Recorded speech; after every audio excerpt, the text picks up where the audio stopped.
हा हा हा येस आणि दोघांमध्ये एक दिसलं तरी दोघं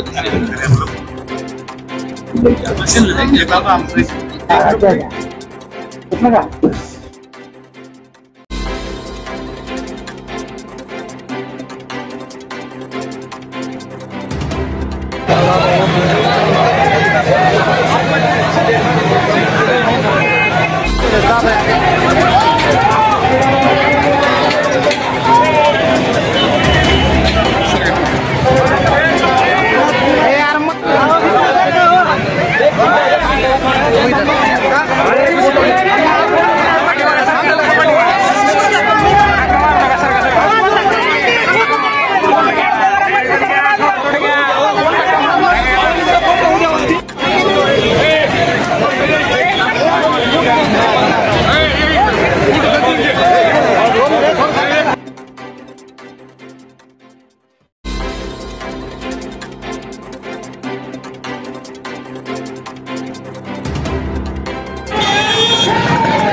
पुन्हा बोलायला लागलाय तर धाराशिव कळंब विधानसभा मतदारसंघातल्या सर्व मतदारांचं सर्व महाविकास आघाडीच्या नेते मंडळीचं प्रत्येक गाव पातळीवरल्या कार्यकर्त्याचं मी मनापासून आभार.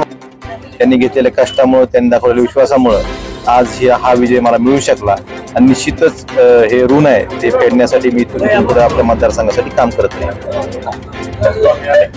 धाराशिव लोकसभा मतदारसंघातील तमाम जनतेचं मी मनापासून हात जोडून या ठिकाणी आभार व्यक्त करतो की धाराशिव लोकसभा मतदारसंघाची 6 विधानसभा येत होत्या.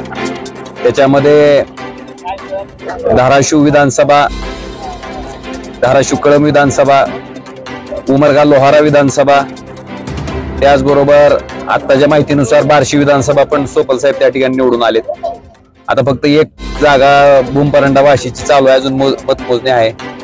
पण ज्या पद्धतीचं मतदान धाराशिव लोकसभा मतदारसंघातील मतदारांनी केलं, मला वाटतं एक प्रकारचा विश्वास त्या ठिकाणी आमच्या महाविकास आघाडीच्या सर्व नेते मंडळीवर टाकलेला आहे. ठीक आहे, आता राज्यात काय झालं हे बघण्यापेक्षा मी कायम सांगत असतो की आम्ही निवडणूक लढवीपर्यंत एका विशिष्ट पक्षाचे उमेदवार असतो, पण एकदा का आम्ही निवडून आलो की ज्यांना मतदान टाकले त्याचेही आम्ही खासदार आहेत, आमदार आहेत, आणि ज्यांना नाही टाकले त्याचेही आम्ही खासदार आणि आमदार आहेत. मला वाटतं ह्या भावनेतनं आम्ही अखंडपणे ह्या राजकीय आणि सामाजिक जीवनात काम करत आलोय. आज जो कौल, कारण पूर्ण महाराष्ट्रामध्ये जर आपण परिस्थिती बघितली तर अशा वावटळीत मला वाटतं धाराशिव जिल्ह्यानं त्या ठिकाणी महाविकास आघाडीचा झेंडा कायम राखायचा पूर्ण प्रयत्न केला. त्याच्याबद्दल धाराशिव लोकसभा मतदारसंघातील सर्व मतदार बंधू आणि भगिनीचे मी हात जोडून या ठिकाणी मनापासून आभार व्यक्त करतो आणि त्यांना एवढाच शब्द देतो की तुमचे लोकप्रतिनिधी म्हणून मी खासदार असेल, आमचे सगळे विधानसभेतील आमदार असतील निवडून आलेले, हे सगळेजण अगदी ज्या पद्धतीनं तुम्ही आमच्यावर प्रेम केलंय त्या प्रेमातनं 5 वर्ष कायम राहून त्याच्यासाठी उतराई व्हायचा प्रयत्न आम्ही सगळेजण प्रामाणिकपणे करू, एवढं वचन मी आजच्या विजयाच्या माध्यमातून धाराशिव लोकसभा मतदारसंघातील तमाम जनतेला करतो आणि परत एकदा आपल्या माध्यमातून सर्वांचे मनापासून आभार व्यक्त करतो.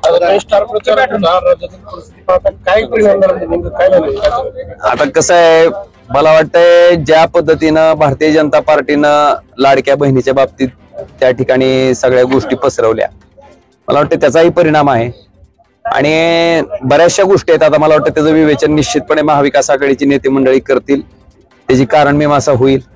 पण मला वाटतंय शेवटी राजकीय जीवनामध्ये जय पराजय ह्या गोष्टी चालत असतात.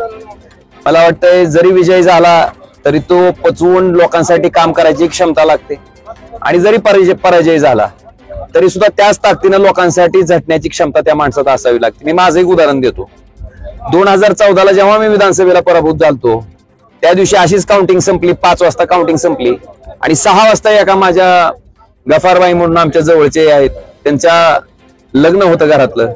मला वाटतं लगेच मी तिथंच पराभव विसरून आम्ही त्या ठिकाणी लगेच त्यांच्याकडे गेलो होतो.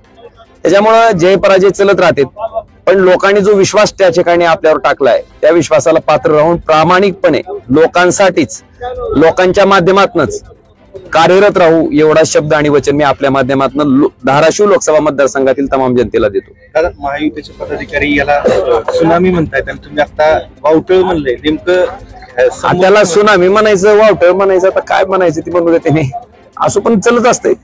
संजय राऊत यांनी ईव्हीएम आता आता आता मला वाटतंय महायुतीने जी वचनं दिलेत ती वचनं पूर्ण करावीत. आता जी आश्वासनं दिलेत मला वाटतं की खंबीर विरोधी पक्ष म्हणून त्यांची आश्वासनं त्यांची वचनं पूर्ण करणं किंवा त्यांच्यावर निर्बंध ठेवणं ही आमची जबाबदारी आहे, आम्ही ती पार पाडू. कॅबिनेटमध्ये